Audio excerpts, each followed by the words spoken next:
Hello and welcome. That could be scary if I didn't have control over this video and could delete it.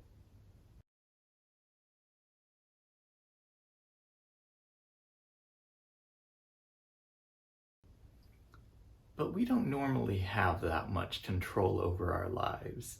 We can't just hit a button and solve all our problems. Instead, we have to trust the one who does have that control. So let's look at Luke chapter 7. This story is about a man, a centurion, a Roman centurion, whose servant was sick.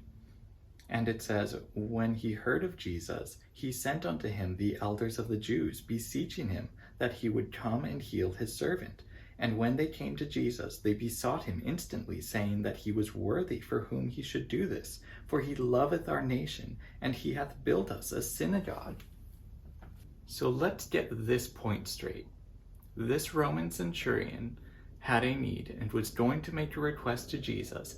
But before that, his attitude was in the right place. He had an attitude of service, of following God. And we'll see later, he did have some understanding of who Jesus was. So he knew he already was helping the Jews. He was in charge of men, of armies, of parts of armies. And he was helping the children of Israel. The Jews hoped Jesus would lead them in a rebellion against these Romans.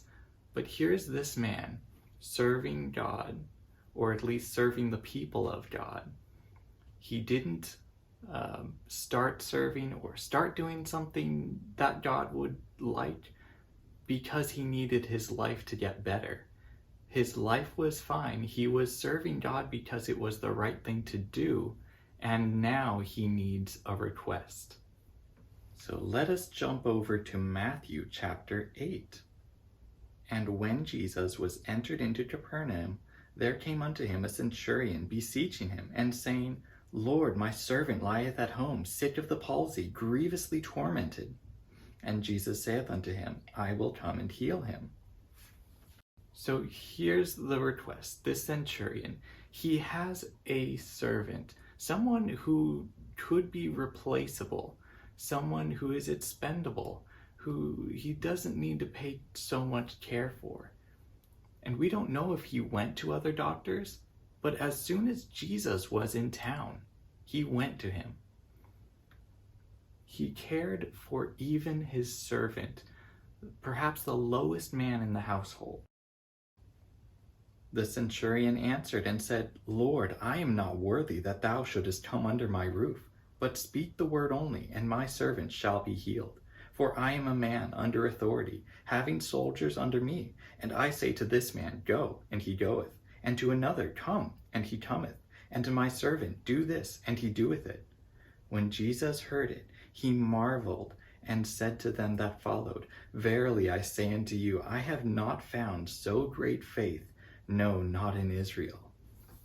So Jesus was going to go to this man's house. Lay his hands on the servant and make him well, or speak some words while next to him. This is the kind of thing that has happened in the Bible. Jesus has touched people, he's come in their proximity near to them, and he's made them well. That is what some people expected of Jesus. But this centurion had an understanding. He did not consider himself a centurion who leads men into battle, who leads lots of men into battle, to be worthy of this Jew to enter his house. He told him that I understand your authority and power. I am a man with authority and power. I tell men to go and do things, and they obey. They do them. He has that kind of control. But he looks to Jesus and understands he has that control, that power, that authority to command sickness to leave, to depart, without even being in the house or near the house, just on the way. He says the word, and this man's servant is healed. He had faith that only a word was necessary. And Jesus said unto the centurion, Go thy way, and as thou hast believed, so be it done unto thee. And his servant was healed in the selfsame hour. The centurion had an attitude of obedience, of service to God and his people, the people of Israel. And he came with a request for possibly the least valuable man in his house, but he went to the best of healers to help him get well. And then he did not feel worthy to have Jesus come to him, come under his house. He felt that Jesus was far more important than himself, than the visit to his house. Are you sick? Are you fearful? Do you have worries?